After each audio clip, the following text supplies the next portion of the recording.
We're here in Seaside at the Executive Leadership Training Seminars, and we're taking a quick break to talk with the co-chairs of the newly formed OACP Policies Committee. So with me are Chief Rich Sebens from Staten PD, Chief Bret Smith from Canby PD.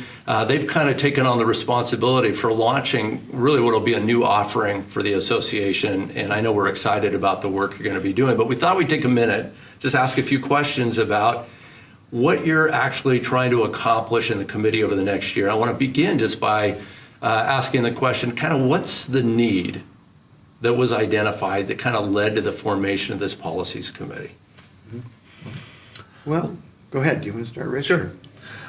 Well, policies can be very difficult to write and get the correct wording, exactly what you want to say, and get the legal language that needs to be in there while tailoring it to your own agency.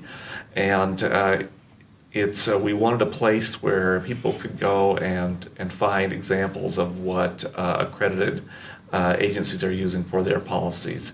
And so we can look and compare a couple of them and then be able to write our own and then tailor it to our needs. That's great. So every agency has a bunch of policies you have to stay up on top of, and best practice changes. The legislature passes new laws. There are other legal case law changes that happen, and agencies have to keep up with all that. Correct. I was just going to say part of that is just trying to be able to keep up.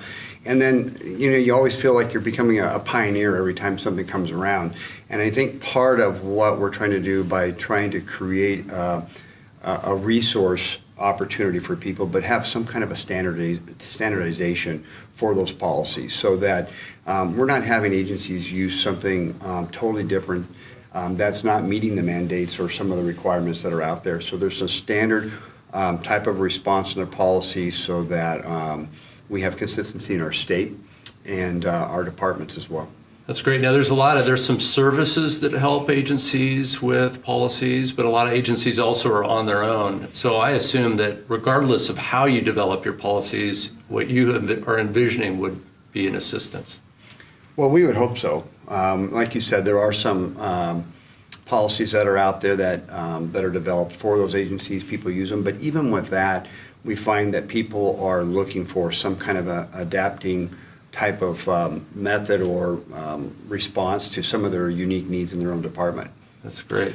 For example, we currently use Lexipol. Bret does not, but even with Lexipol, they create the base policy, but we still have to tailor it to what our needs are.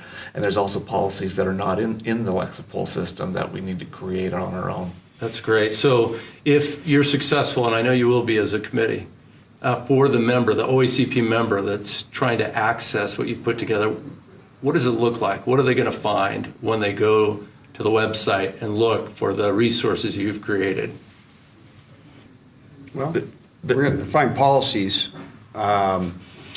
What we've kind of have created at the moment is we've identified 6 to 8 different departments. Some of them are Lexipol, and some of them are standalone policies that the department writes on their own. And they represent different departments in size and location in our state.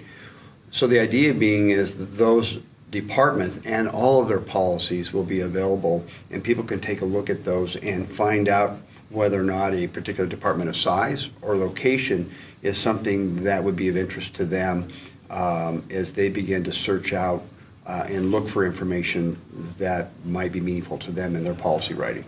So it's really going to be a collection of different policies by agency. Would that be right? Yes. Yeah. That's great. Well, I want to thank you both for your efforts. And I know that in talking with you, you've talked about putting those policies in a place where agencies can find them, and in addition, then updating them periodically during the year so they'll reflect changes in legislative changes and other changes so that they can access the updated versions. And I think that'll be a fantastic resource for the association members. So I want to thank you. And there'll be more to come here, and I know that you'll hear from the co-chairs and begin to see the fruit of their work in the next few months. So thank you.